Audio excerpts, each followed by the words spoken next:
আপনার স্ত্রীকে এভাবে বলতে হবে, যাহাই আনিবেন তাহাতে আমি খুশি রইয়াছি, আমি নিজে থেকে কিছুই বলিব না। তাহলে সংসার সুন্দর হবে।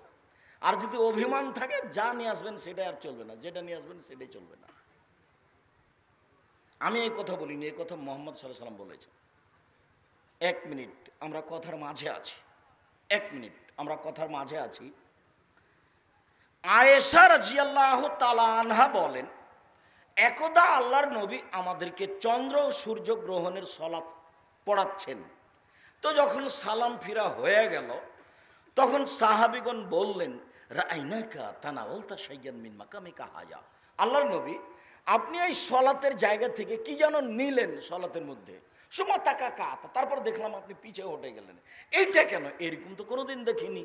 সলাতের মধ্যে আপনি কি নিলেন আবার পিছে হটে গেলেন, এটা কেন? তখন আল্লাহ রাসূল বলছেন, ইন্নী রাআইতুল জান্নাতা, আমি জান্নাত দেখেছিলাম সলাতের মাঝে।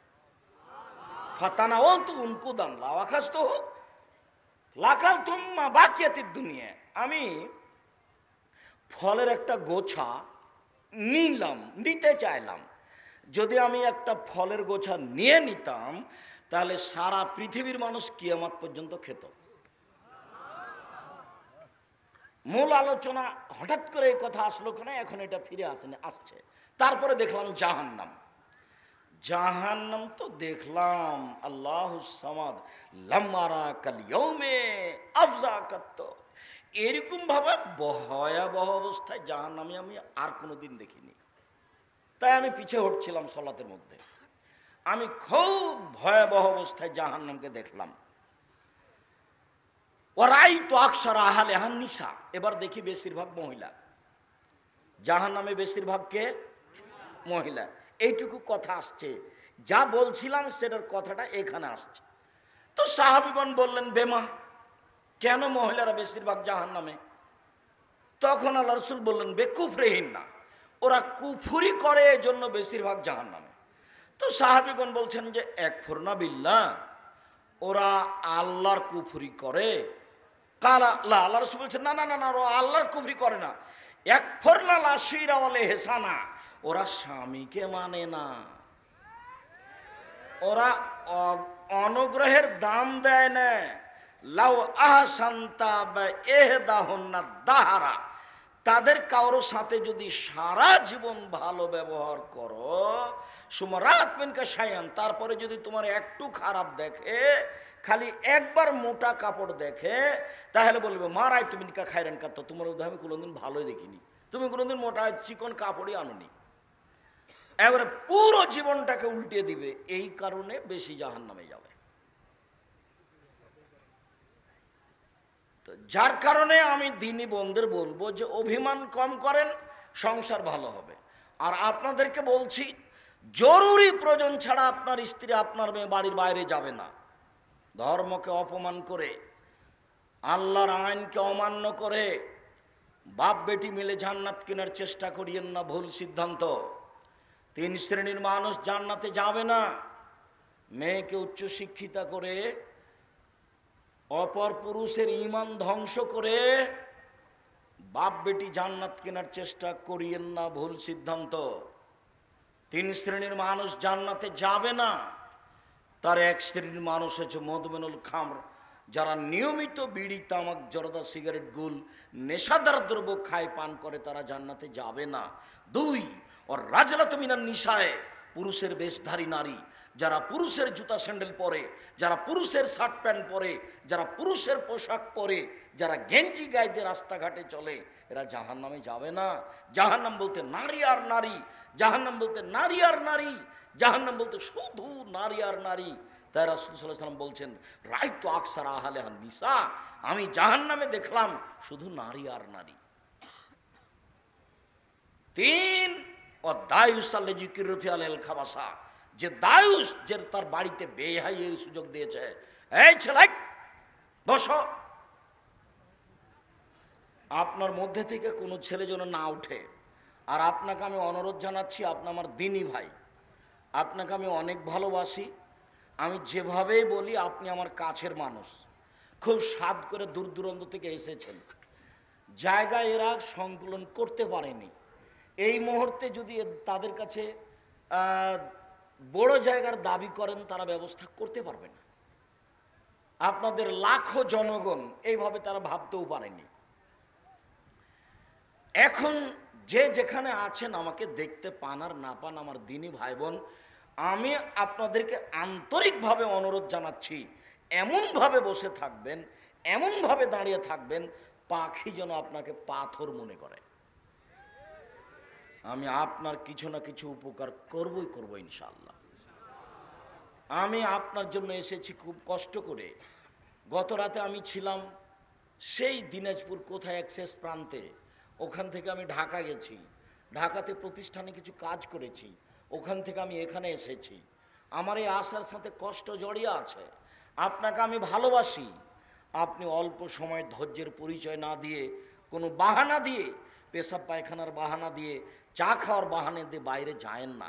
যারা দোকানপাটে বসে আছে এরাকে আমি মানুষ মনে করছি না, এর চরিত্রই হচ্ছে কুকুর সিরিয়ালের চরিত্র। এখন চা খেতে হবে কেন? এখন দোকানে বসে আড্ডা পিটতে হবে কেন? এখন সিগারেট খেতে হবে কেন?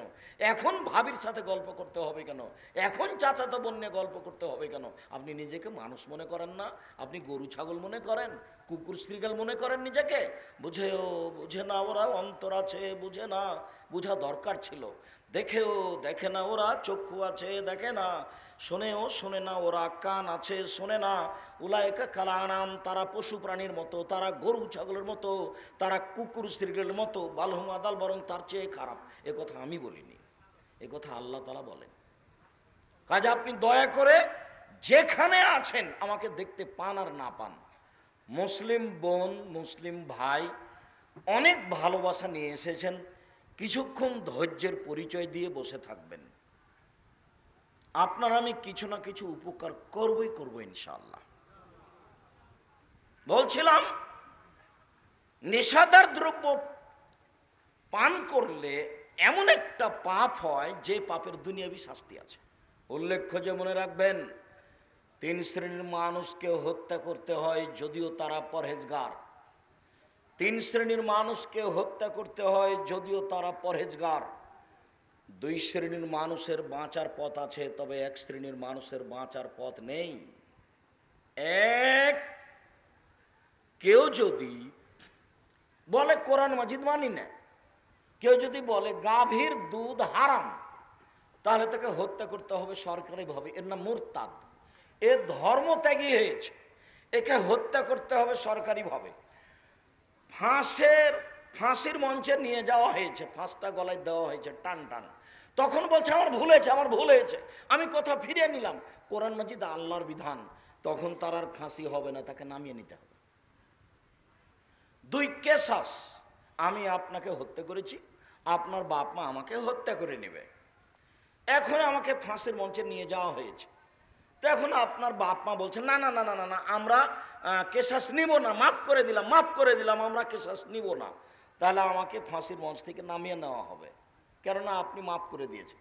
3, বিবাহ করার পরে যদি যে জেনা করে তাহলেও তাকে হত্যা করতে হবে। একে বাঁচানোর পথ পৃথিবীতে নেই।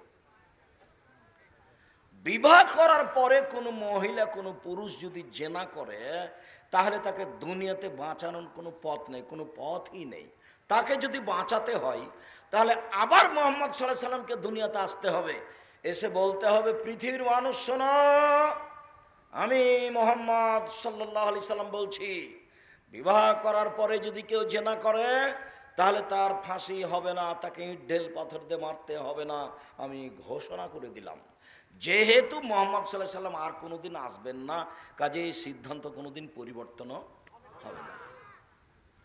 2020 সালের করোনা ভাইরাসকে লক্ষ্য করে অনলাইন আল ইতিসাম টিভিতে ধারাবাহিকভাবে আলোচনা দেখছেন। আমি ওই সময়ে বলেছিলাম, কারো যদি করোনা হয় তাহলে আমি তার সাথে খেতে প্রস্তুত। কেউ যদি করোনায় মারা যায় তাহলে তার গোসল দিতে আমি প্রস্তুত।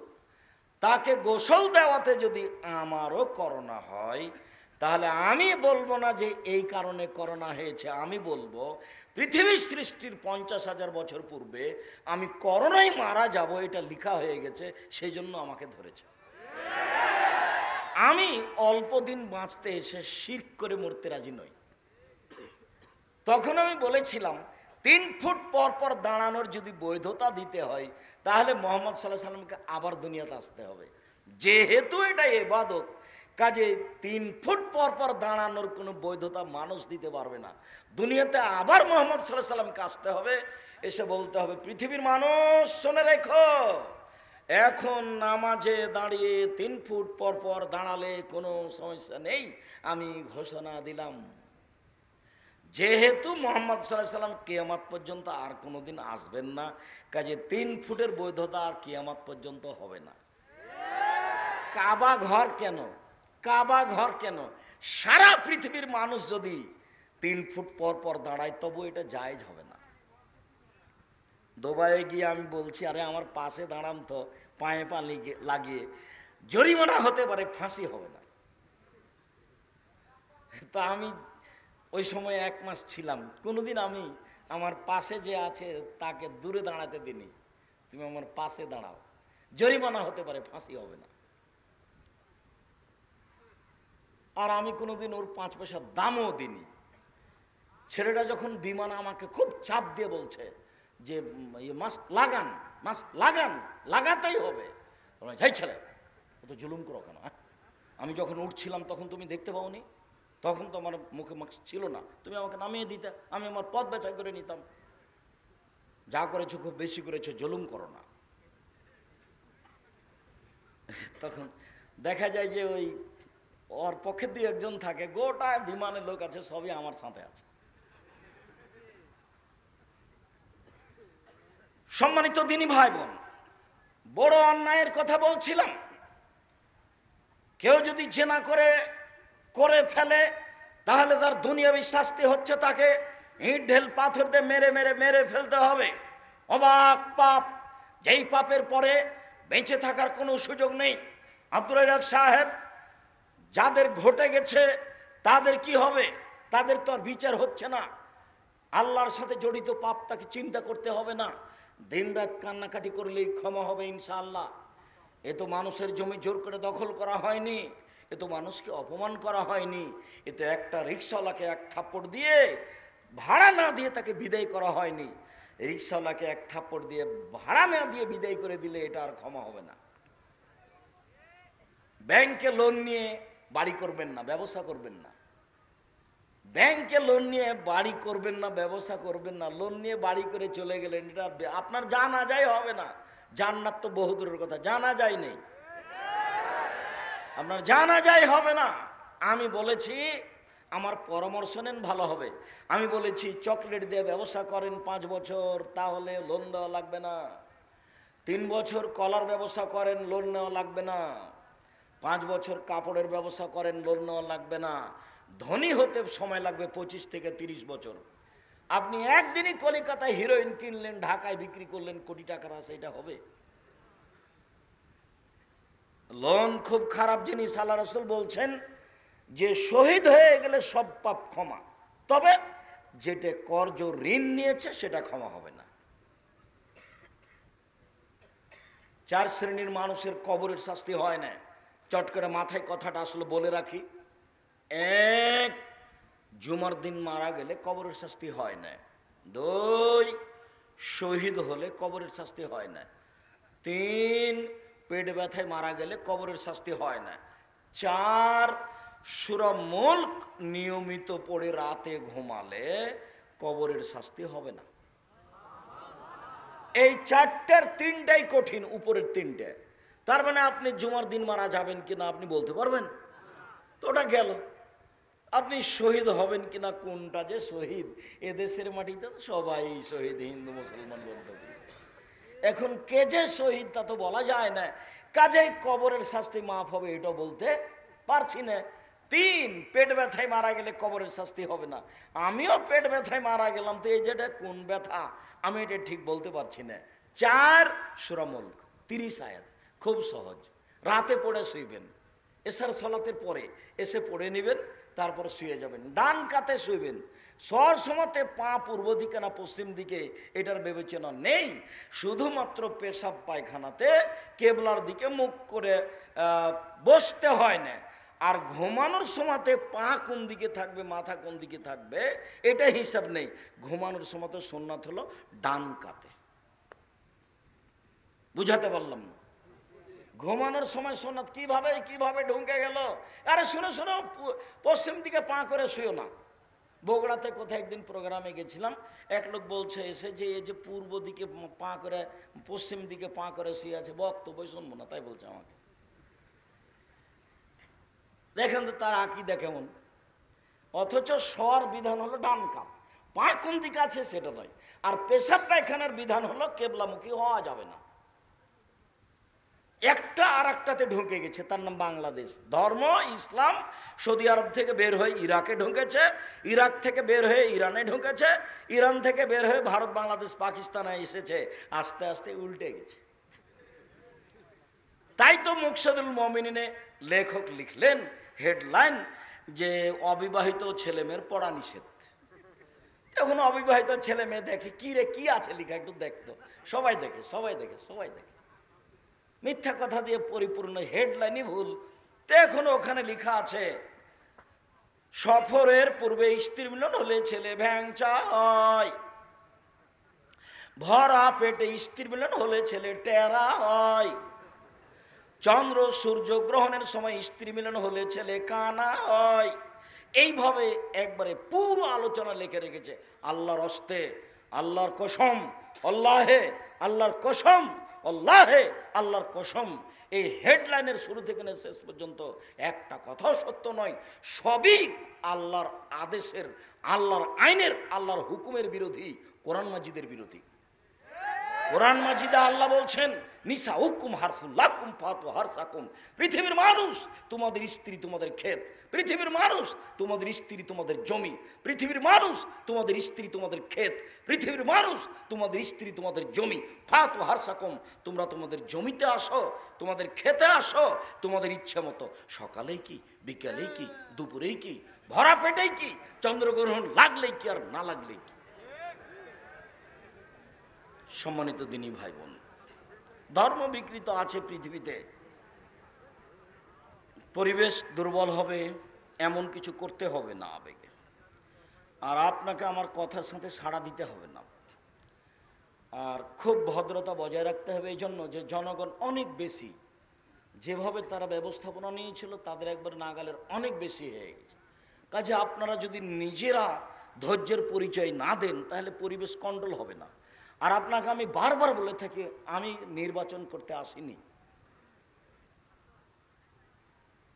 আমি এসেছি আপনাকে পরকালমুখী করার জন্য। যেহেতু আপনি আমাকে ভালোবাসেন আর আমি আপনাকে ভালোবাসি, তাহলে এই ভালোবাসাটুকু অল্প সময়ের জন্য বজায় রাখার চেষ্টা করুন, ভালো হবে। আপনি আমার দিনী ভাই, আপনি আমার দিনী বোন, আপনাকে আমি যেভাবেই কঠিনভাবে বলি, আপনাকে আমি কোনো সময় উপেক্ষা করিনি। এটা বক্তব্যের গতি, কণ্ঠস্বরে বক্তব্য জায়েজ নয়। 32 বছর থেকে বলছি, কণ্ঠস্বরে বক্তব্য জায়েজ নয়। বক্তব্য কেমন হবে? এই যা খাতাবা, যখন আল্লাহ রাসূল বক্তব্য দিতেন, অহমারা তাই না হু, দুই চোখ লাল হয়ে যেত, অস্তা গাজাবু, রাগ বেশি হয়ে যেত, ওয়ালা সৌত হু, কণ্ঠ উঁচু হয়ে যেত, কান্না মন জোরো যায়, যেন তিনি সৈন্যদলকে ধমক দেখাচ্ছেন। এইভাবে তিনি বক্তব্য দিতেন। বক্তব্যের গতি ছিল ভিন্ন। সেটা কিভাবে কণ্ঠস্বরে কি কি যে বললো। আর কণ্ঠস্বরে বক্তব্য দিলে অনেক মিথ্যা কথা, কথার মধ্যে কথা লাগাতে হবে, নইলে সুর টিকবে না। সম্মানিত দিনী ভাই বোন, বলছিলাম নেশাদার দ্রব্য পান করলে দুনিয়াবি শাস্তি হয় 80 লাঠি, পরকালে জাহান্নামও হতে পারে, জান্নাতও হতে পারে। মহান আল্লাহ বলেন ইয়াসআলুনাকা আনিল খামরি ওয়াল মাইসির, আপনাকে জিজ্ঞাসা করে মানুষ মদ সম্পর্কে আর জুয়া সম্পর্কে। আপনি বলুন মদ এবং জুয়া দুটাই মহাপাপের কাজ। মদ খেলেও মহাপাপ হবে, জুয়া খেললেও মহাপাপ হবে। প্রত্যেক যেই খেলাতে টাকার হার জিত রয়েছে সেটাই হলো জুয়া। আমরা যেটাকে এদেশে জুয়া বুঝি সেটা পৃথিবীর বিভিন্ন প্রান্তে যারা যেটাকে জুয়া বুঝে সেটা, প্রত্যেক যেই খেলাতে টাকার হার জিত রয়েছে সেটাই জুয়া।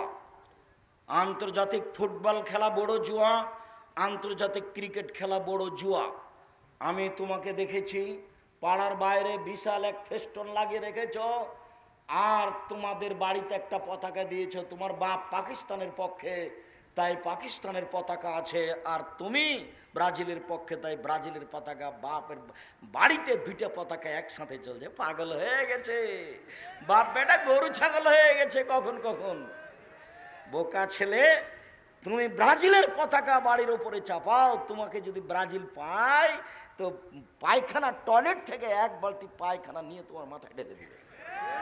ও হলো ইহুদি, ও হলো খ্রিস্টান, তোমার মুখে লাথি মারাই তার কাজ। তোমার সুযোগ পালে তোমার মুখের ভিতরে পায়খানা ঢুকিয়ে দিবে, তার নাম ইহুদি, তার নাম খ্রিস্টান। মহান আল্লাহ বলছেন, মোহাম্মদ, ইহুদি তোমাকে কোনোদিন মানবে না, মোহাম্মদ, খ্রিস্টান তোমাকে কোনোদিন মানবে না। তুমি ইহুদি হও তাহলে মানবে, তুমি খ্রিস্টান হও তাহলে মানবে। এ কথা আল্লাহ বলছেন, লান্তার জান কাল ইয়াহুদান নাসারা, কখনো মানবে না আপনাকে ইহুদি খ্রিস্টান। আর সেই জাতির পতাকা তোমার বাড়ির উপরে, তোমার একটু লজ্জা হয় না? তারই ফেস্টন দিয়ে তুমি সারা রাত দেখো, তোমার একটু হিসাব হয় না? এই ছেলে শোনো, যেইটা খেলাতে হার জিত নেই, শরীর চর্চা নেই, তুমি দিন রাত সময় কাটাচ্ছ বসে বসে, সেই খেলাতে যদি অংশগ্রহণ করো তাহলে তুমি তোমার হাতকে শোরের শুকুরের রক্তের মধ্যে ডুবিয়ে দিলা। আল্লাহ রসুল বলছেন, মান লাইবাবে নারদেশির ফাতাত খালে আদহফি দামে খেঞ্জির, কে যদি চৌসার, ছক্কা, লুডু, দাবা, পাঞ্জা, ক্যারাম বোর্ড, তাস, গেমস, এই ধরনের পৃথিবীতে যত খেলা আছে হবে, সব খেলায় যদি বসে বসে চলে আর তাতে তুমি অংশগ্রহণ করো, তাহলে তুমি তোমার হাতকে শরীর শুকুরের রক্তের মধ্যে ডুবিয়ে দিয়েছো। আর এই ছেলে, তোমার মায়ের স্বভাবের কথা একটু বলে যাই। তোমার মা, তোমার ছোট ভাইকে তোমার মা গেমস খেলাতে দেখায়, গেমস খেলা দেখায়, মোবাইল দিয়ে দেয় তোমার মা। আর তোমার মা আছে কোনটা এ নিয়ে, টিভিতে স্টার জালসা নিয়ে। বলো, তোমার মা বেশি খারাপ না তোমার বাপ বেশি খারাপ? না, ওর বাপ বেশি খারাপ। এ বউকে বুঝাতে হবে, নাহলে তালাক দিতে হবে। অযথা সৌদি আরবে থাকে, রাগ করে বউকে তালাক দিয়ে দিয়েছে, এক বৈঠকে 3 তালাক দিয়ে দুইজন দুই জায়গাতে কান্নাকাটি করছে। আরে চোখের সামনে বউ স্টার জালসা নিয়ে বসে আছে, কাপুরুষের বেটা কাপুরুষ, তোমার চোখের সামনে চলে কি করে? কে বলেছে তুমি পুরুষ?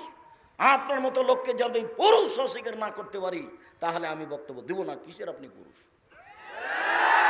আপনার জানা সত্ত্বে আপনার চোখের সামনে আপনার বউ স্টার জালসা নিয়ে বসে থাকে, আর আপনি বলছেন আমি মুসলমান, তাহাজ্জুদ পড়েন, হুয়া কুয়া বাড়ি। হুয়া কুয়া মানে প্রায় মানুষই ভালো না, এটা আমার পূর্বের ধারণা। এরপরেও নিজেকে খাটো করে 2 দিন বাঁচার প্রয়োজন নেই। পরিবারের আপনি মালিক, পরিবারের উপর শক্ত হয়ে বসবাস করবেন, শক্ত মজবুত হয়ে। তাহাজ্জুদ পড়েন, এটাও করেন, এটা করলেন না, তাহাজ্জুদ পড়লেন না, তো পড়লেন তখন আর কোনো কাজ হবে না। তাহাজ্জুদ দিয়ে সফল হওয়া যাবে না বিচারের মাঠে, আপনার বিচার কঠিন হবে। আপনি পিতা, আপনি দায়িত্বশীল, বিচারের মাঠে আপনাকে জবাবদিহি হতে হবে। মহান আল্লাহ বলেন, পৃথিবীর মানুষ, জুয়া খেলিও না, মদ খায়ও না, মূর্তির আস্তানায় যায়ও না, লটারি ক্রয় করো না, এটা শয়তানের কাজ, মহাপাপ। লটারি ক্রয় করা যদি লেগে যায় 40 লক্ষ টাকা, এই বলে যদি আপনি 20 টাকা দিয়ে লটারি কিনেন, তো 1 থাপ্পড় দিয়ে মুসা, আল্লাহ আমি 1 থাপ্পড় দিয়ে মানুষকে মেরে দিয়েছি, আল্লাহ তুমি আমাকে মাফ করো, আল্লাহ তুমি আমাকে মাফ করো, আল্লাহ তুমি আমাকে মাফ করো। সারা জীবন মাপ চাইতে থাকলেন। বিচারের মাঠে যখন আমরা যাব তার কাছে গিয়ে বলবো, আপনি তো খুব ক্ষমতাধর নবী, আল্লাহ আপনার সাথে কথা বলেছেন, আপনি কত সম্মানী মানুষ, আমরা বিপদে পড়েছি, আমাদের একটু বিপদ থেকে উদ্ধার করেন। তখন তিনি বলবেন, না না না না না না, আমি একটা মানুষকে এক থাপড় দিয়ে মেরেছিলাম, আমার যে কি হয় তা আমি নিজেই বুঝি না, আবার তোমরা যাও যাও যাও যাও। এভাবে মুসা আলাইহিস সালাম বলবেন। তো মূসা আলাইহিস সালাম এক থাপ্পড় মেরে একটা লোককে মারা যেমন পাপ, 20 টাকা দিয়ে লটারি ক্রয় করা তেমন পাপ, দুটাই মহাপাপ। কথা মনে হয় বোঝাতে পারিনি। দুটাই মহাপাপ। জীবনে কোনোদিন লটারি ক্রয় করবেন না। সম্মানিত দিনী ভাই বোন, আপনাকে আমি স্পষ্ট করার জন্য তাড়াতাড়ি একটা কথা বলি। এক, আল্লাহর নবী বললেন মদ খায়ও না, মদ হলো পাপের মা। 2, আল্লাহর নবী বললেন মদ খায়ও না, মদ হলো পাপের মাথা। আল্লাহ রাসূল বললেন মদ নেশাদার দ্রব্য পান করো না, নেশাদার দ্রব্য পান করা হলো পাপের চাবি। 3টে। 1, পাপের মা। 2, পাপের মাথা। 3, পাপের চাবি। তো 3টে কথার সমন্বয় কি? চাবি দিয়ে তালা খুলে দিলে ভিতরে সব কিছু দেখতে পাবেন। পাপের মা মানে এটা আসল, এটা হয়ে গেলে সব হয়ে যাবে। তার মানে মদ খেলেও মাকেও গালি দিবে, বউকেও গালি দিবে, একই রকম। বউয়ের সাথে অন্যায় করতে চাইবে, মায়ের সাথে অন্যায় করতে চাইবে। কেন? তার এখন আর বিবেক নেই, বিবেক কাজ করে না। এই জন্য আল্লাহ রাসূল বলছেন এই পাপের মা, এ হলো পাপের মাথা, এ হলো পাপের চাবি। খুব খারাপ জিনিস।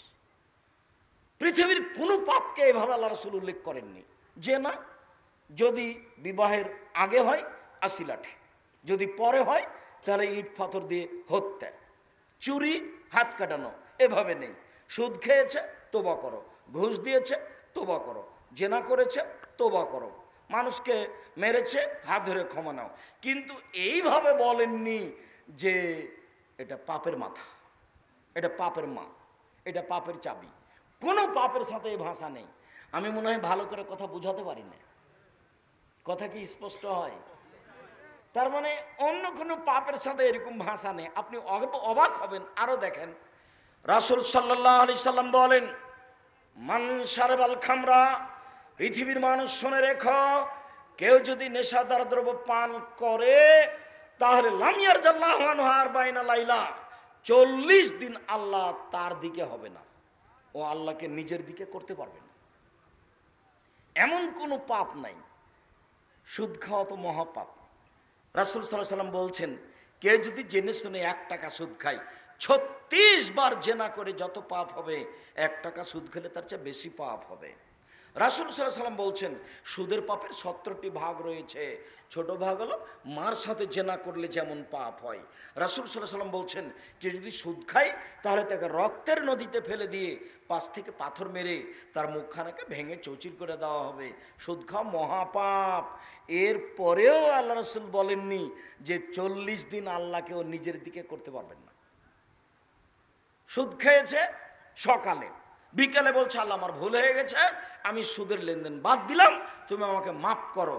তখন আল্লাহ বলবেন করলাম। আর আপনি নেশাদার দ্রব্য পান করেন দিয়ে বলতে থাকেন 40 দিন পরে। অবাক পাপ। আবার শোনেন, রাসূল সাল্লাল্লাহু আলাইহি সাল্লাম বলছেন মান শারবাল খামরা লাম তুকবাল লাহু সালাতুন 40 সাবাহা, কেউ যদি নেশাদার দ্রব্য পান করে 40 দিন তার নামাজ কবুল হবে না, সালাত কবুল হবে না। বিড়ি, তামাক, জর্দা, সিগারেট, গুল নেশাদার দ্রব্য। এখান থেকে কান ধরতে, আমি এমনি বলছি, ওটা আমি বলিনি। এখান থেকে কান ধরার মতো করে তোবা করে উঠতে হবে। আস্তাগফিরুল্লাহ তো বলে জিন্দেগি তার কোনোদিন বিড়ি মুখে দিব না। বিড়ি ছেড়ে দিতে পারে গরু ছাগল না মানুষ পারে?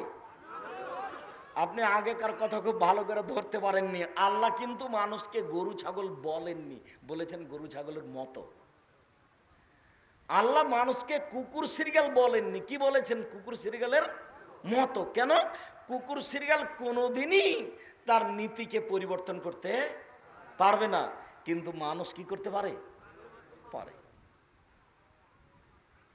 রাসূল সাল্লাল্লাহু আলাইহি সাল্লাম বলছেন কুল্লু মাউলুদিন ইউলাদা আলাল ফিতরা, প্রত্যেকটা মানুষ ইসলাম ধারণ ক্ষমতা নিয়ে জন্মগ্রহণ করে। এই ছেলেটা দাড়ি ছেড়ে দিতে পারবে, এই ক্ষমতা তার ভিতরে আছে। এই ছেলেটা প্যান্টটা টাকনুর উপরে করে রাখতে পারবে, এই ক্ষমতা তার ভিতরে আছে। এই ছেলেটা দোকানে আড্ডা পিটবে না, বদনাম করবে না, এই ক্ষমতা তার ভিতরে আছে। এই মহিলাটা, এই মেয়েটা মাথায় কাপড় না দিয়ে চলবে না, মাথায় কাপড় দিয়ে চলবে, এই কথা, এই ক্ষমতা তার ভিতরে আছে। তো দিল না কেন? ও কেন এখনো আব্দুর রাজ্জাক বিন ইউসুফের বক্তব্য শুনতে এসেছে? এরপরে ওর মাথাতে এখন কাপড় নেই, এখন এই মুহূর্তে ক্লাস 10-এ পড়ে। তাহলে মেয়েটা খারাপ? আল্লাহ রাসূল বলছে না, ওর মা খারাপ। সবাই সবাই নীতির ওপরে জন্ম নেই, কিন্তু তার বাপ মা তাকে ইহুদি করে দেয়, খ্রিস্টান করে দেয়, আগুন পূজক করে দেয়, মূর্তি পূজক করে দেয়। বাপ মা যেমন হয় তেমন ছেলে মেয়ে হয়। রাজশাহী চাঁপায় নবগঞ্জের ভাষায় সঙ্গ দোষে লোহা ভাসে। লোহা আপনি এমনি পানিতে ছেড়ে দেন তো ডুবে যাবে, কাঠের সাথে লাগিয়ে দেন তো ভাসবে। তাহলে মেয়ে খারাপ হয়েছে কেন? মা খারাপ এই জন্য। আপনি আমার দিনী বোন, আপনাকে আমি কষ্ট দিনি, আপনার সাথে আমার বেশ কিছু কথা আছে, আপনি একটু ধৈর্য ধারণ করেন। কেউ কোনো জায়গাতে নড়ে চড়ে আপোষে কথা বলে পরিবেশকে নষ্ট করবেন না। আপনি আমার দিনী ভাই, আপনাকে আমি অনেক ভালোবাসি। সম্মানিত দিনী ভাই বোন, বলছিলাম রাসূল সাল্লাল্লাহু আলাইহি সাল্লাম বলেন 4 শ্রেণীর মানুষ জান্নাতে যাবে না। এক, মদমিনুল খামর, যারা নিয়মিত বিড়ি, তামাক, জর্দা, সিগারেট, গুল, নেশাদার দ্রব্য পান করে খায়, তারা জান্নাতে যাবে না। 2, আকুন, যারা বাপ মাকে মানে না, তারা জান্নাতে যাবে না। 3, কম্মার, যারা জুয়া খেলে, তারা জান্নাতে যাবে না। 4, যারা নিয়মিত নেশাদার দ্রব্য পান করে, তারা জান্নাতে যাবে না। 1, বাপ মাকে মানে না। 2, জুয়া খেলে। 3, খোটা দেয়। 4, নেশাদার দ্রব্য পান করে। সিরিয়াল তখন একটু উলট পালট হয়েছিল। আমি একটা জিনিসে খুব অবাক হই যে এইটা কেন, তা আবার বুঝি যে এটা আসলে অন্তরের সাথে জড়িত পাপ। সেই জন্য খোটা দেওয়া। গরিব মানুষটা কালকে আপনাকে বলল যে ভাইজান, আপনি তো আমাদের গ্রামের ধনী মানুষ, সবাইকে দিয়ে থাকেন, আমি তো গরিব মানুষ, আমাকে 20,000 টাকা দেন, আমি একটা ভ্যান কিনবো, দিয়ে ওতে আমি রুজি করব। তো আপনি বললেন আচ্ছা ঠিক আছে, যা 20,000 টাকা নিয়ে যা। ও নিয়ে গেছে, একটা ভ্যান তৈরি করেছে। তা আপনি একটু বলেন, এই শুন শুন শুন, একটু কালকে সকালে আসিস তো, আমি একটু তাড়াতাড়ি বাজারের দিকে যাব, অন্য কিছু নেই। তারপর তুমি আসনি, তো পরের দিন দেখা। তখন বলছে, আরে কালই তোকে 20,000 টাকা দিয়ে একটা ভ্যান দনু রে, আর তুই আমার কথাটা শুনলি না। এর নাম খোটা দেওয়া। মনটা কিন্তু চাচ্ছে যে বলি। এটা হলো পৃথিবীতে 4 নম্বর পাপ, যার ফলাফল জাহান্নাম। এটা কেন? এটা এজন্য যে মনে চাচ্ছে ওকে বলি একটু, এই বোকা বেয়াদব, কালকে তোকে টাকা দিলাম 20,000 একটা ভ্যান কিনতে, আর আমি ডাকলাম তুই আসলি না। এটা মনে চাচ্ছে যে একটু বলি, এই জন্য এটা মহাপাপ। আমি আরো অবাক হই যে টাকনুর নিচে প্যান্ট পরেছি আমি, লুঙ্গি পরেছি আমি জেনা করিনি, এটা মহাপাপ। যদি জেনা করতাম তাহলে হতো। আমি কাউকে থাপ্পড় মারিনি, আমি রিক্সাওয়ালাকে থাপ্পড় দিয়ে বিদায় করে দিইনি, শুধু আমার প্যান্টটা টাকনুর নিচে গেছে। আমি কারো টাকা চুরি করে নিনি, শুধু আপনার প্যান্টটা আমার টাকনুর নিচে গেছে। তো এত বড় পাপ হবে কেন যে 3 শ্রেণীর মানুষের সাথে আল্লাহ কথাই বলবেন না? যাও, তোমার সাথে আমার কোনো কথাই নেই। 1, বেশি বসে জেনা করে যে। 2, মিথ্যা কথায় দায়িত্ব পালন করে যে। হেড মৌলানা, headmaster, principal, chairman, member, MP, মন্ত্রী, যারা যেখানে দায়িত্ব পালন করছে মিথ্যা কথায়, তাহাজ্জুদ পড়লেও তার সাথে আল্লাহ কথা বলবেন না। 3, টাকনুর নিচে লুঙ্গি প্যান্ট পায়জামা পরে যে। এইটা কি? এইটা কেন? এইটা কেন এত বড় পাপ? মনে বলছে যে প্যান্টটা একটু টাকনুর নিচে থাক, মেয়ে বলছে আব্বু টাকনুর নিচে প্যান্ট করলে কেন জানি ঠ্যাঙ্গা ঠ্যাঙ্গা লাগে। স্ত্রী বলছে শোনো, তুমি প্যান্ট একটু টাকনুর নিচে করো তো, টাকনুর উপরে প্যান্ট থাকলে একটু কেমন কেমন লাগে, ঠ্যাঙ্গা ঠ্যাঙ্গা লাগে। এই মন চাচ্ছে, এই জন্য এটা মহাপাপ। আবু হুরায়রা রাদিয়াল্লাহু তাআলা আনহু বলেন, রাসূল সাল্লাল্লাহু আলাইহি সাল্লাম বলেছেন 3 শ্রেণীর মানুষ জান্নাতে যাবে না। 1, মুসাদ্দিকুন বিসসিহরি, জাদুকে যারা বিশ্বাস করে ওরা জান্নাতে যাবে না। 2, বাপ মাকে মানে না যারা, তারা জান্নাতে যাবে না। 3, নিয়মিত বিড়ি তামাক জর্দা সিগারেট গুল নেশাদার দ্রব্য খায় পান করে যারা, তারা জান্নাতে যাবে না। আবু দারদা রাদিয়াল্লাহু তাআলা আনহু বলেন, রাসূল সাল্লাল্লাহু আলাইহি সাল্লাম বলেছেন 3 শ্রেণীর মানুষ জান্নাতে যাবে না। 1, মুকাদ্দিবুন বিল কাদারে, ভাগ্যকে যে অস্বীকার করে সে জান্নাতে যাবে না। 2, রাজানত মিনান নিসায়ে, পুরুষের বেশধারী নারী, যারা পুরুষের জুতা স্যান্ডেল পরে, যারা পুরুষের শার্ট প্যান্ট পরে, যারা পুরুষের পোশাক পরে, তারা জান্নাতে যাবে না। উপস্থিত বৈঠকের মুসলিম বোন, 1 মিনিট, এই ছেলে, দয়া করে কোনো কাজ আমাকে দেখাবেন না। আমি আপনার অল্প সময় কাজ দেখতে চাচ্ছি না। কষ্ট হোক, কিছুক্ষণ আপনি বসে অপেক্ষা করবেন, পরিবেশ নষ্ট করিয়েন না। আপনি আমাকে দেখতে পান আর না পান। উপস্থিত বৈঠকের মুসলিম বোন, আপনাকে আমি 2-3টা কথা বলি। রাসূল সাল্লাল্লাহু আলাইহি সাল্লাম বলছেন, মা তারাক্তবাদী ফিতনাতান আজারালে মিনার রিজালে মিনান নিসায়ে, আমার জীবনে আমি ছাড়িনি কোনো বস্তু যেটা পুরুষের জন্য বেশি বিপজ্জনক হতে পারে নারীদের চেয়ে। আমি আমার জীবনে ছাড়িনি কোনো বস্তু যেটা পুরুষের জন্য বেশি বিপজ্জনক হতে পারে নারীদের চেয়ে। নারী হচ্ছে পুরুষের জন্য সবচেয়ে বেশি বিপজ্জনক বস্তু। আপনি একটু শুনে রাখেন, মনে কষ্ট নেবেন না, আপনার জন্য আরো ভালো কথা আছে। রাসূল সাল্লাল্লাহু আলাইহি সাল্লাম বলছেন, ইন্নাল মারাতা তুকবেলু ফি সুরাতে শয়তানিন ও তুদবেরু ফি সুরাতে শানিন, মহিলারা শয়তানের বেশ ধরে আসে, শয়তানের বেশ ধরে যায়। মহিলারা শয়তানের বেশ ধরে আসে, শয়তানের বেশ ধরে যায়। আব্দুর রাজ্জাক সাহেব, আপনাকে ভালোবাসি তাই বক্তব্য শুনতে এসেছি, আমাদেরকে শয়তান বলেন না। না, আমি আপনাদেরকে শয়তান বলিনি, এ কথা মুহাম্মদ সাল্লাল্লাহু আলাইহি সাল্লাম বলছেন। আপনি আরেকটু শোনেন, রাসূল সাল্লাল্লাহু আলাইহি সাল্লাম বলছেন, মনে রেখো, মা রাআইতু মিন নাকিসাত আকলিন ওয়া দীনিন আযহাবিল রুব্বিল রাজুলিল হাজিম, পৃথিবীর মহিলারা তোমরা শুনে রেখো,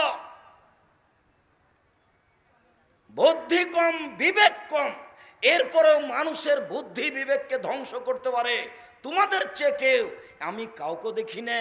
তোমরা এমন জাতি যে বুদ্ধিমানের বুদ্ধিকে নষ্ট করতে পারো, তোমরা এমন জাতি যে বুদ্ধিমানের বুদ্ধিকে নষ্ট করতে পারো, তোমরা এমন জাতি যে বুদ্ধিমানের বুদ্ধিকে নষ্ট করতে পারো।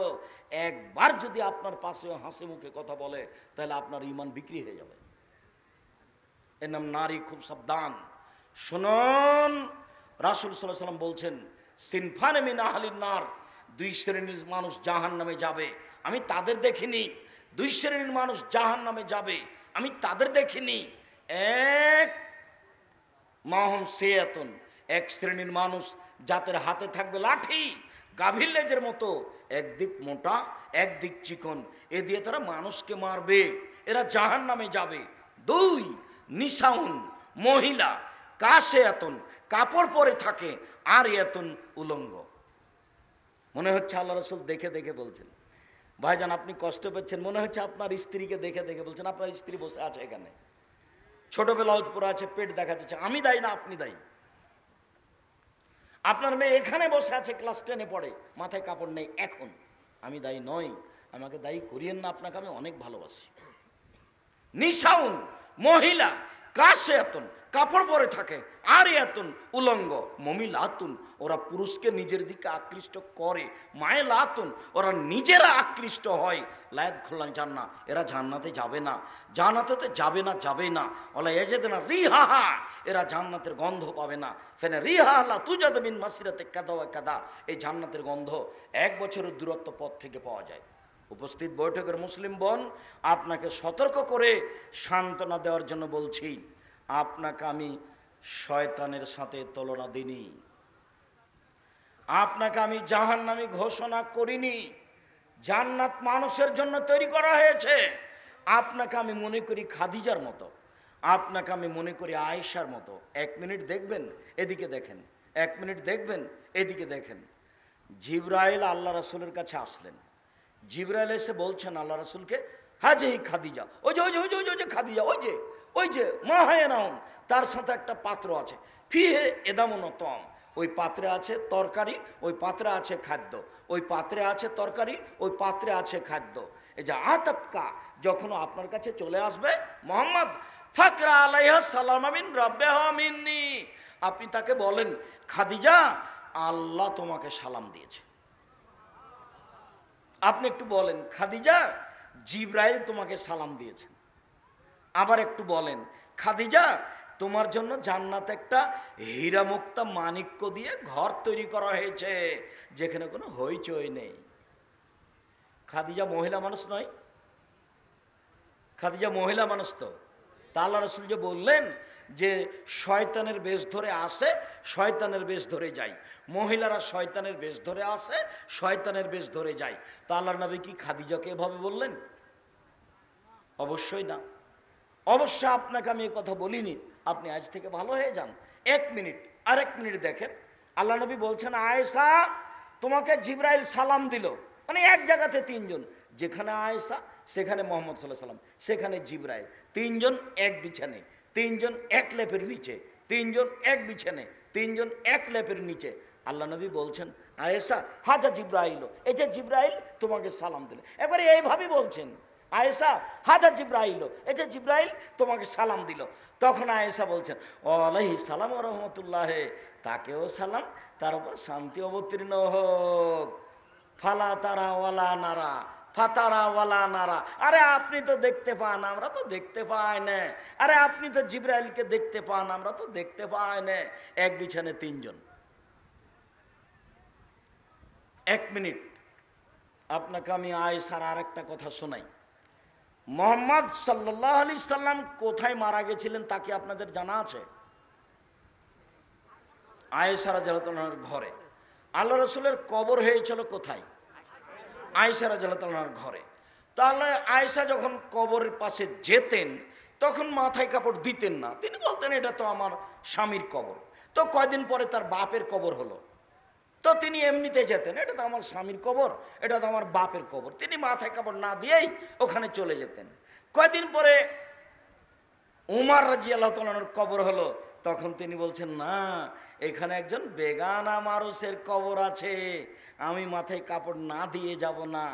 তারপর থেকে তিনি নিজেকে গুটিয়ে নিয়ে মাথায় কাপড় দিয়ে ভালোভাবে কাপড় চোপড় গায়ে দিয়ে নিয়ে কবরের পাশে যেতেন। আয়েশা কবরকে লজ্জা করতেন। তুমি তো কষ্ট পাবে, আর তোমাকে আমি কষ্ট দিতে আসিনি।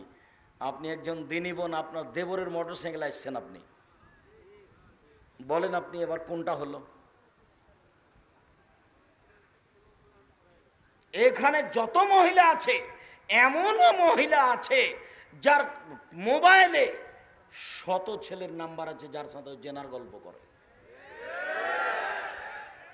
100 ছেলে এখানে আছে উপস্থিত এখানে, যার মোবাইলে এত মেয়ের নাম্বার আছে যে 100 মেয়ের সাথে সে জেনার গল্প করে। শোনো, মোবাইলের অপর নাম জাদু, মোবাইলের অপর নাম জেনা। কিভাবে? রাসূল সাল্লাল্লাহু আলাইহি ওয়াসাল্লাম বলছেন, আইনানে তাজনিয়ান জেনা হুয়ান নাজর, 2 চোখের জেনা হচ্ছে চোখ দিয়ে দেখা। ও লোজনানে জেনা হুয়াল ইস্তেমাও, 2 কানের জেনা হচ্ছে কান দিয়ে শোনা। ও লিয়াদ জেনা হাল বাদশ, হাতের জেনা হচ্ছে হাত দিয়ে ধরা। ও রিজল জেনা হাল মাসি, পায়ের জেনা হচ্ছে পা দিয়ে চলা। জেলাল কলব তাতাওনা তাস্তাহি, অন্তরের জেনা হচ্ছে পরিকল্পনা করা। জেলানের সনুৎক, জিহ্বার জেনা হচ্ছে কথা বলা। এগুলি সব জেনার মাধ্যম। তুমি বিপদে পড়ো না যুবক, সাবধান হও। রাজশাহী চাঁপায় নবগঞ্জ একটা কথা বলে, হাত থেকে ঢেল ছুটে গেলে যেমন ঢেল ধরা যায় না, শ্বাস বন্ধ হয়ে গেলে তেমন পাপকে ঠেকানো যায় না। হাত থেকে ঢেল ছুটে গেলে যেমন ঢেল ধরা যায় না, শ্বাস বন্ধ হয়ে গেলে তেমন পাপকে ঠেকানো যায় না। শ্বাস বন্ধ হওয়ার পূর্বেই তুমি পাপ বন্ধ করো। শোনো, তোমাকে আরেকটা কথা বলি, তুমি আজকে যদি এই মেয়ের সাথে গল্প করা, জেনার কথা বন্ধ করতে পারো, তাহলে কয়েকটা সুবিধা। তার একটা সুবিধা হলো পৃথিবীর যে কোনো বিপদ থেকে বেঁচে যাওয়া। তুমি জেনা বন্ধ করো, গল্প বন্ধ করো, যে কোনো বিপদ থেকে বেঁচে যাওয়া। আব্দুর রাজ্জাক সাহেব এই কথার একটু প্রমাণ দেন তো। এই কথার প্রমাণ তুমি জানো। ওই যে 3 জন লোক রাস্তায় হাঁটছিল না, তখন বৃষ্টি আসলো, ওরা গর্তে চলে গেল। গর্তে যেতেই একটা পাথর গর্তের মুখের উপর আসলো, এরা তো সরাতে পারবে না। তো একজন বলল, বাপ মাকে ভালোবাসি, পাথরটা সরিয়ে দাও। আল্লাহ বলেন ঠিক আছে দিলাম। অপরজন বলল, আমি একটা লোককে কাজের জন্য নিয়েছিলাম, অর্ধেক দিন কাজ করে চলে গেল, আমি বললাম টাকা নেও, ও নিল না, রাগ করে চলে গেল। অনেকদিন পরে এসে বলছে অর্ধ দিনের টাকা দেন। আমি বললাম না না না, তুমি এগুলো সব নিয়ে যাও গরু ছাগল। আমাকে বলছে মজাক করবেন না। আমি বললাম মজাক করিনি, সব নিয়ে যাও, নিয়ে চলে গেল।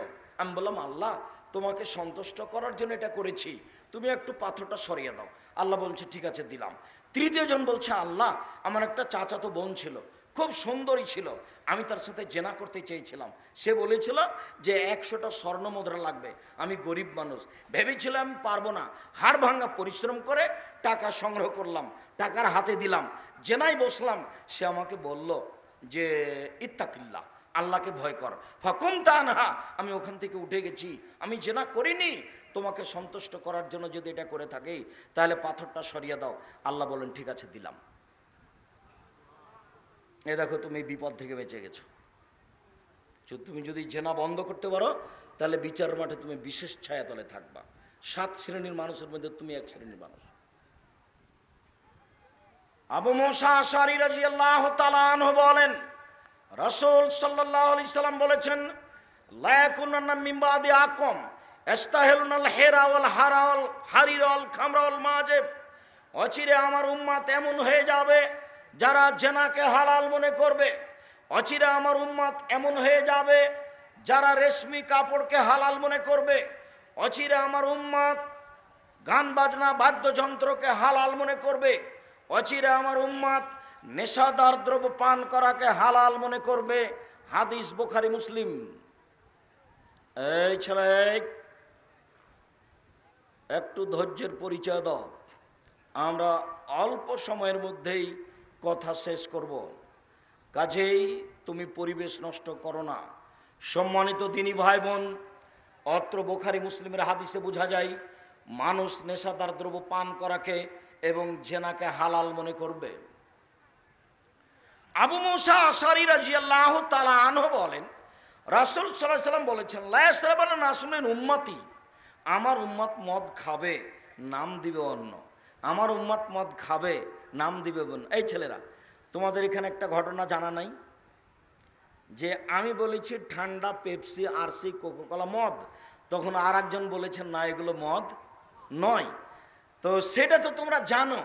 তো রাসূল সাল্লাল্লাহু আলাইহি সাল্লাম বললেন যে মানুষে মদ খাবে, নাম দিবে অন্য, বলো তো সেটা কোনটা? আমি তো বলছি সেটা পেপসি, ঠান্ডা, কোকাকোলা, আরসি। তোমরা একটা বলো সেটা কোনটা, বা ওনাকেই বলতে বলো সেটা কোনটা। সেটা যদি হয় আবা, আবা তো সবাই বলে মদ। সেটা যদি হয় গাঁজা, তো গাঁজা তো সবাই বলে মদ। সেটা যদি হিরোইন হয় তো হিরোইন তো সবাই বলে মদ। তাহলে ওই কথা ঠিক নয়। ঠান্ডা, পেপসি, আরসি, কোকাকোলা আরও যত এরকম আছে সব মদের অন্তর্ভুক্ত। তুমি তার ইতিহাস পড়ে দেখো। রাসূল সাল্লাল্লাহু আলাইহি সাল্লাম বললেন ও ইউজাফালা রৌসিম বিল মাযিবাল মুগান্নিয়াত, এই সময়তে নেতাদের সম্মান করা হবে গায়িকা দিয়ে, বাদ্যযন্ত্র দিয়ে। এই সময়ে নেতাদের সম্মান করা হবে গায়িকা দিয়ে, বাদ্যযন্ত্র দিয়ে। ওয়াকসুলু বিহুল্লাহুল আরজা, এদের ভূমিকম্প হবে, এদের উপরে ভূমিকম্প হবে। ওয়াইজাল মিনহুল কিরদাত ওয়াল খানাজির, আল্লাহ এদের করে দিবে বানর, আল্লাহ এদের করে দিবে সোর, আল্লাহ এদের করে দিবে বানর, আল্লাহ এদের করে দিবে সোর। সম্মানিত দিনী ভাই বোন, ছেলেরা একটু খেয়াল করো তো, আল্লাহ কেন সোর করবেন? গরু ছাগল তো করতে পারেন, কুকুর শ্রীগাল তো করতে পারেন, সোর কেন বানাবেন? রাসূল সাল্লাল্লাহু আলাইহি সাল্লাম বলেন আমার উম্মতের উপরে 3টি বিপদ নেমে আসবে 3টি পাপের কারণে। আমার উম্মতের উপরে 3টি বিপদ নেমে আসবে 3টি পাপের কারণে। বিপদ 1, ভূমিকম্প হবে। বিপদ 2, মানুষের আকার আকৃতি পরিবর্তন হবে। বিপদ 3, সর্ব ধরনের সমস্যা নেমে আসবে। জমির দাম 20 লাখ আর রেজিস্ট্রি খরচ 10 লাখ। এইটা কি? আচ্ছা, এটা আপনাদের ধারণায় এটা কি? এই টাকাটা কেন? এটা কিসের টাকা? এটা কি কোনো ভিক্ষা? এটা কি কোনো কাউকে রক্ষা করা? এটা কেন? এরই নাম সমস্যা নেমে আসবে। 80 টাকা লিটার তেল 130 টাকা হলো। সর্ব ধরনের সমস্যা নেমে আসবে মানবের উপরে 3টে পাপের কারণে। 1, এই যে সারেবুল খমরা, যখন ওরা নেশাদার দ্রব্য পান করবে, বিড়ি, তামাক, জর্দা, সিগারেট গুল নেশাদার দ্রব্য পান করবে। 2, জাহারাতিল কায়নাত, মেয়েরা যখন নাচবে। 3 যারা বুবিল মাজিব, যখন বাদ্যযন্ত্র প্রকাশ পাবে। সব মোবাইলে বাজনা বাজে, সব মোবাইলে মেয়ে নাচে, সব মোবাইলে বাজনা বাজে, সব মোবাইলে মেয়ে নাচে, সব দোকানে বাজনা বাজে, সব দোকানে মেয়ে নাচে, সব বাড়িতে বাজনা বাজে, সব বাড়িতে মেয়ে নাচে। সম্মানিত দিনী ভাই বোন, এগুলো হচ্ছে পৃথিবী ধ্বংসের লক্ষণ। রাসূল সাল্লাল্লাহু আলাইহি সাল্লাম বলেন, পৃথিবী ধ্বংসের লক্ষণ হলেই বিদ্যা উঠে যাবে, মূর্খতা বেড়ে যাবে, মদপান বেশি হয়ে যাবে, জেনা বেশি হয়ে যাবে, মহিলা বেশি হয়ে যাবে, পুরুষ কমে যাবে। একজন পুরুষের অধীনে থাকবে 50 জন নারী, অর্থাৎ একজন পুরুষের সাথে হাজারো নারীর জেনার সম্পর্ক থাকবে। বেহিসাব, এটাই কিয়ামতের লক্ষণ। বিড়ি, তামাক, জর্দা, সিগারেট, গুল নেশাদারদের উপর অন্তর্ভুক্ত।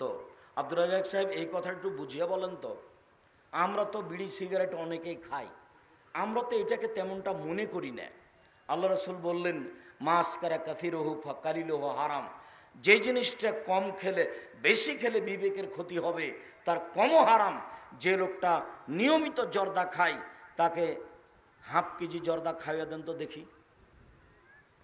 নিয়মিত জর্দা খায়, হাফ কেজি খেলে তার বিবেক নষ্ট হয়ে যাবে। যে জিনিস বেশি খেলে বিবেক নষ্ট হবে, তার একটা কণাও হারাম। রাসূল সাল্লাল্লাহু আলাইহি সাল্লাম বলেন, নেশাদার দ্রব্য সম্পর্কে আপনি খুব সাবধান থাকবেন। সম্মানিত দিনী ভাই বোন, আমার কয়েকটা জরুরি নসিহত। 1, 5 ওয়াক্ত সালাত, এর সাথে কোনোদিন আপোষ হবে না। 2, হালাল রুজি, এর সাথে কোনোদিন আপোষ হবে না। প্রয়োজনে মানুষের বাড়িতে কাজ করে খাবো, প্রয়োজনে চকলেট বিক্রি করে খাবো। 3, কোরআন মাজিদ তেলাওয়াত, অন্তত সূরা ইখলাস। 4, 2 জন যেখানে বসে আছে সেখানে বসবেন না। এই 4 নম্বরটাই বেশি জটিল। ওখানে আপনি 2 জন মিলে গল্প করছে, গিয়ে বসলেন, ওরা 2 জন বলছে যে অমুক খুব খারাপ, তা আপনি বললেন ঠিকই বলেছে, আসলেই খারাপ। এই পাপটা ঠেকান তো দেখি, কিভাবে ঠেকাবেন? তাহাজ্জুদ পড়ে ঠেকান, হজ করে ঠেকান, ওর ফলাফল হলো জাহান্নাম। ও দিয়ে মানুষের মান সম্মানের হানি হয়েছে, ওটা হলো জুলুম। এখন তোমার বিচার পরে হবে, কতদিন পরে হবে আল্লাহ ভালো জানে। যদি একদিন সমান 50,000 বছর হয়, তাহলে 3 দিন যদি তোমার বিচার লেট হয়, তাহলে 1.5 লক্ষ বছর হবে। আর খুব ভালোভাবে বলেছি, ভালো মানুষের বিচারের সময়সীমা কতটুকু বলো তো দেখি। না না না, ওটা হলো কবরে থাকার কথা, এত তাড়াতাড়ি ভুলে গেলে হবে? ফরজ সালাতের সমান। একজন মানুষের বিচারের সময়সীমা কতটুকু সময়ের সমান? 1 ওয়াক্ত ফরজ সালাত আদায় করতে যত লাগে সময়। অথচ কারো যদি দেরি হয়ে যায়, তাহলে কয়েক হাজার বছর দেরি হবে। আর কবরে থাকার সময় কতটুকু? এটা হলো বাসরাতের সমান। তারপরে এক সাহেব 4000 বছর আগে যারা মারা গেছে, এখনই যারা মারা গেল, 4000 বছর আগে যে মারা গেছে তার কাছে কবর যেমন, এখনই যে মারা গেল তার কাছে কবর তেমন। ও বুঝতে পারবে না যে কতদিন ঠিক আছে, কতদিন থাকলাম।